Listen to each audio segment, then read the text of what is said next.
Welcome to a discussion of the endgames of the 11th world champion, Robert James, also called Bobby Fischer.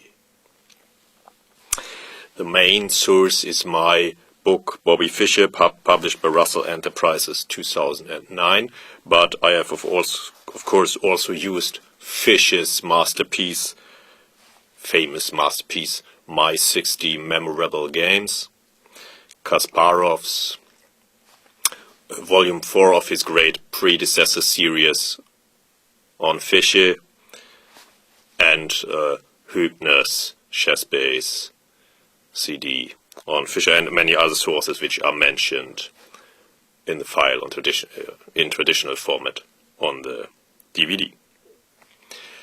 Fischer's technique was excellent, and many were reminded of the great third world champion José Raúl Capablanca. He almost played the endgames like a machine. Even a slight initiative was often deadly in Fischer's hands,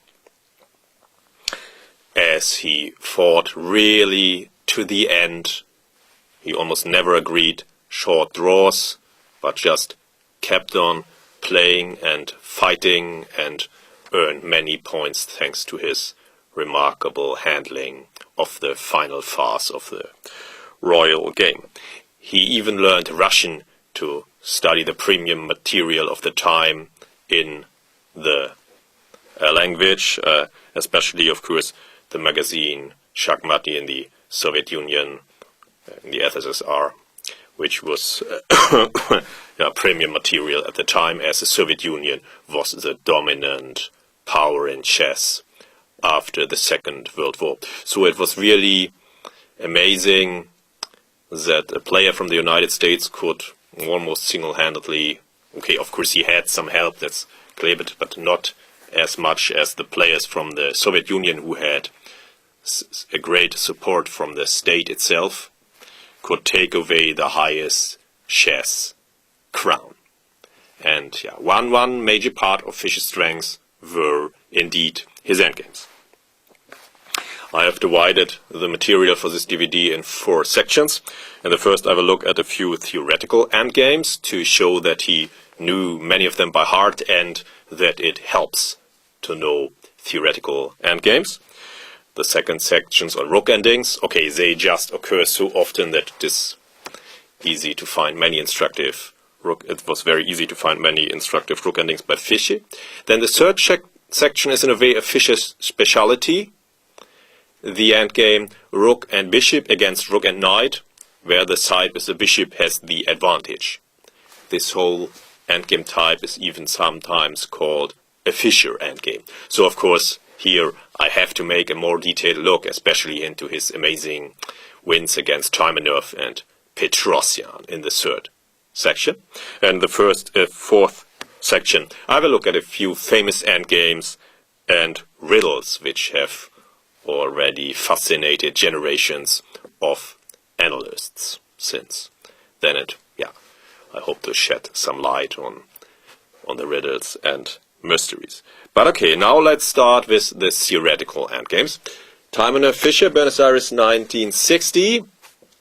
And Bobby with black to move. And Taimanov may have hoped here to win, playing against a relatively young American, and often the endgames are not the strength of the youth, but it was Fischer, it was completely different. Bobby drew easily. Okay, bishop e1 is more or less forced, so that bishop takes b4 can be answered by taking the pawn. But okay, let's go a bit ahead. Here it is relatively clear, the stopping diagonal must be seized by the bishop. And against the threat bishop c5, black must play bishop b4. Taimanov went back, and now bishop d6 or bishop a5? First crucial question. Bishop a5. Bishop d6 loses. Now white wins the all-important tempo, and black's king is not in time anymore.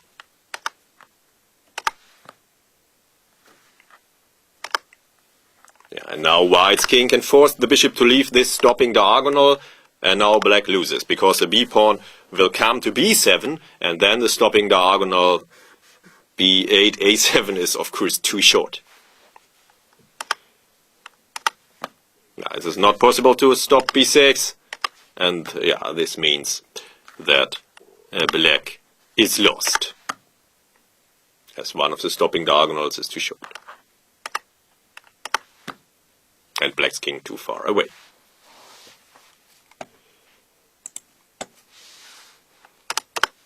So Bobby played bishop a5, and stayed now on this stopping diagonal. And here comes the next question, where to go with black's king, which is the right direction in principle. The king must come behind the pawn to c4 in the end, black's king. So king f4, and after king d5, then king e3 to come king d3, king c4. And this will then reach Centurini's drawing fortress-like setup. This is theoretical position Fischer knew, and you should know as well.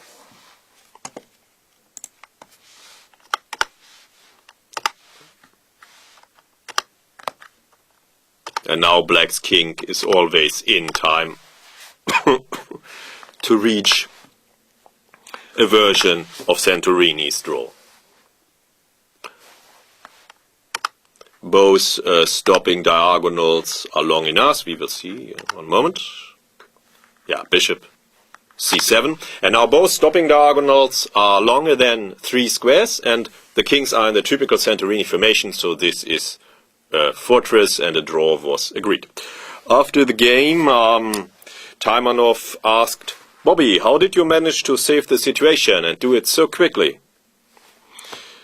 I didn't have to do any thinking. 7 years ago, your magazine Schachmatny SSSR printed a detailed analysis of the Zen game, in brackets by Averbach, and I just knew all the variations.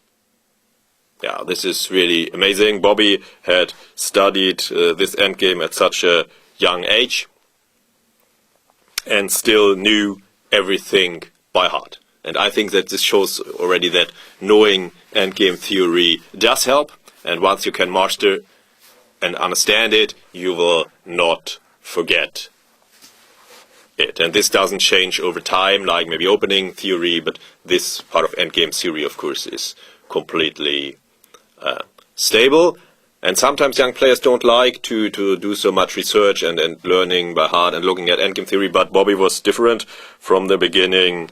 He had started to go deep into the details of the endings, and I think this also helped him a lot on his road to reach the title of world champion.